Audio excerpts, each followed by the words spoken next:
The number of people living in extreme poverty in Spain has doubled in just 5 years, according to a new report from charity groups there.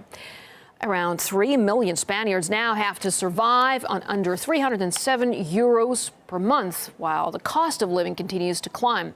And that's as the number of families where not one person is employed has gone up fivefold since the start of crisis. That's 1.8 million households. And now the Spanish government is set to become the first in Europe to tax something that's been free and available to everyone since the dawn of time: sunlight.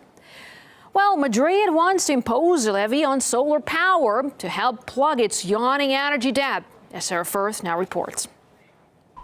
There's an argument hotting up in Spain right now. The country's still mired in financial difficulty. The government's come up with a rather unusual proposal, calling for a tax on solar energy. With some Spanish cities enjoying an average of 3,000 hours of sun each year, the nation's been one of the leading providers of solar energy. The trouble is they're producing so much that production capacity now exceeds demand by 60%, and it's meant the government's found itself in debt to producers to the tune of 26 billion euro. So in a bid to scale back the use of solar panels, the government's decided to tax those who use them. In other words, taxing the very behaviour they spent the last decade trying to encourage. Critics of the proposal say this will damage Spain's progress towards meeting European renewable energy goals and could set a dangerous precedent for other struggling EU countries like Greece, who are rumoured to be contemplating a similar tax. Spain's energy regulator agrees and has called the proposed toll economically unviable and discriminatory.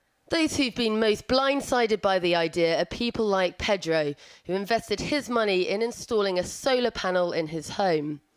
With the new taxes, they're making it cheaper to buy your energy from the big companies, rather than use the power from your own solar panels. The government argues that the tax is fair, as those using solar energy still require the use of the conventional energy grids, and so this tax will contribute to the cost of maintenance. But the solar lobby say the new tax will extend the time it takes for solar panels to pay for themselves from 8 to 25 years. As for the fine that could be levied if people like Pedro don't pay up, well, that's been set at a mind-boggling 30 million euro.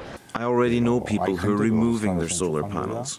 Protesters say that's simply to scare people into submission, but as to whether it's working for Pedro...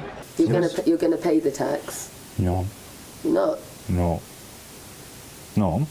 When the law's against your rights, you have the right to refuse to do what the government tells you. I'm going to continue with solar, and I'm not going to pay the tax. With such strong resistance across the sunny state, Spain's government may have a fight on its hands and could be left wondering if the proposed tax is such a bright idea after all. Sara Firth, RT, Spain.